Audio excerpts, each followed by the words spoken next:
Hallelujah! This is the day that the Lord has made. Rejoice and be glad in it. Man, I tell you, this has already started out to be a blast today. As you might know, it's my wife, Vicki, who comes in and helps with these things. And yes, we're a good 10 feet apart, so we're safe. But it's funny because what she does is she moves the camera to video and then hits a button.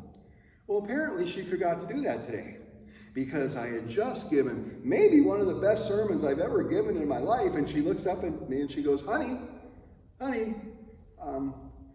it was still on photo, so we got a nice picture of your sermon. Wow, that's funny, I think. And it just is really neat that Vicki will help me with these things, so I thank her. But now let's get back to the sermon, shall we? The gospel lesson today. It's the parable of the Good Shepherd.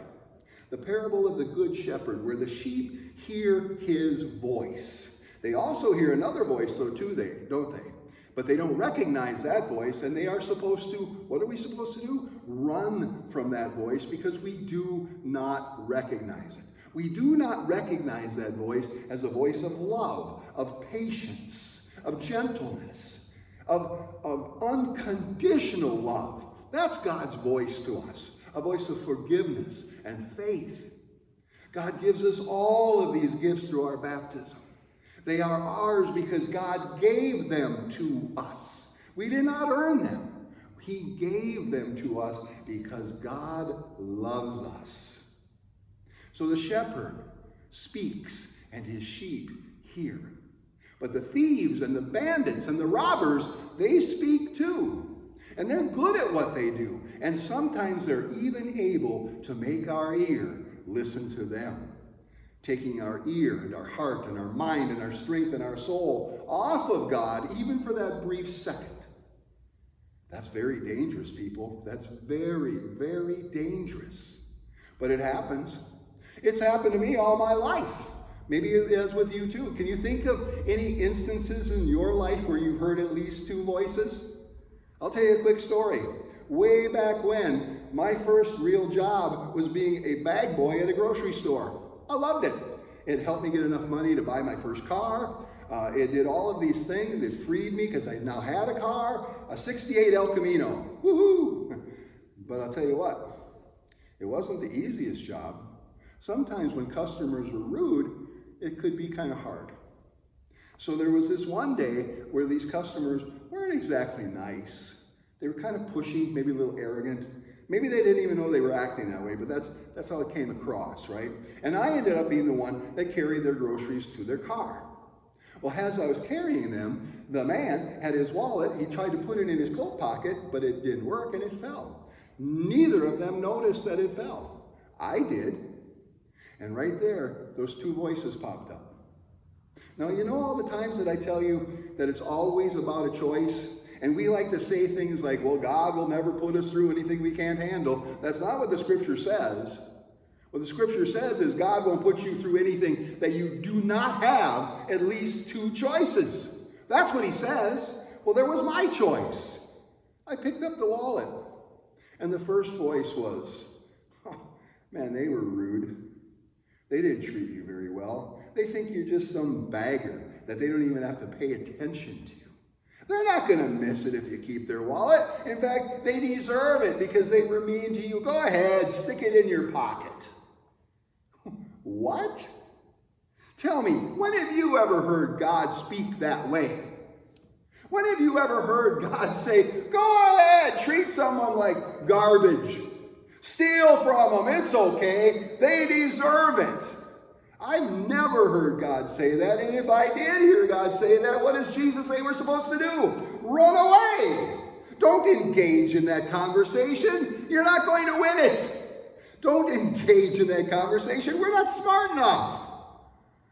We'll follow it blindly, like sheep with no shepherd. But Jesus says he is the good shepherd, and that was the other voice I heard that day. Pick up that wallet and return it to them. It is the right thing to do. You do not steal as my child. You do not treat people the way you would not want to be treated as my child. As my child, I would really be pleased with you if you would do the right thing and listen to me. So I gave it back to them. That's all that needed to be said. It isn't something that glorifies me. Oh boy, look at me, I did the right thing. No, that's ridiculous. I just did what I was supposed to.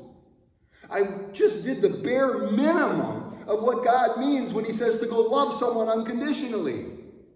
It's to God be the glory that we listen to God, because God is right. God is righteous. It's God who tells us and leads us as the good shepherd through this world. Now, this world's throwing us so many voices right now with this virus. There's so many people speaking about what to do and what not to do and who's right and who's wrong. Let's open up business. Let's close business. Wear a mask. Don't wear a mask. I don't know about you, but my head spins when I get into those conversations or listen. What does God say to do? Number one, he says, don't be afraid. Don't be afraid of these things. I have conquered the world. I am the good sheep. I will navigate you through these fields of woe, through these fields of pain, through these fields of loss. I know how to get through them because I've done it before. Speaking of before, did you catch that part in the gospel where he said, all those who come before me are thieves and liars and robbers and killers who've only come to steal and destroy and kill? Did you hear that part? What he's saying is every time, go to that first commandment again. I am the Lord your God. You will have nothing before me.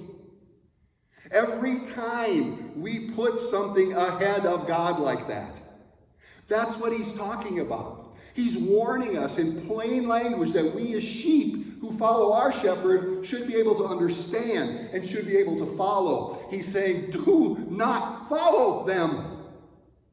Do not follow them. They will lead you away from me. And if you separate yourself by your choice from me, you will die. Don't do it. In fact, I'm going to help you. I'm going to send you my shepherd. I'm going to send you the good shepherd. I'm going to send you the shepherd that would lay down his life for you. Go ahead and ask those other voices if they will lay down their lives for you. Find out what their answer is. It's Jesus who does these things for us. Why?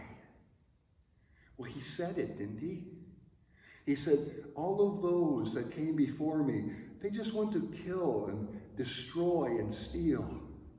But I came that you might have life.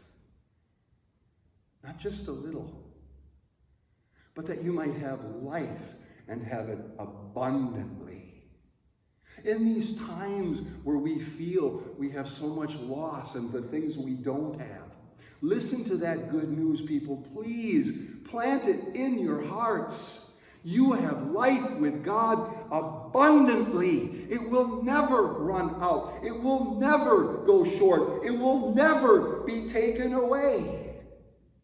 It is God who loves us, forgives us, and wants us. It is God who offers us all of these gifts. It is God who gives us the good shepherd. Learn to listen for his voice. Learn to listen to recognize his voice. Learn to get up and follow his voice and bring life to those who need it. Amen.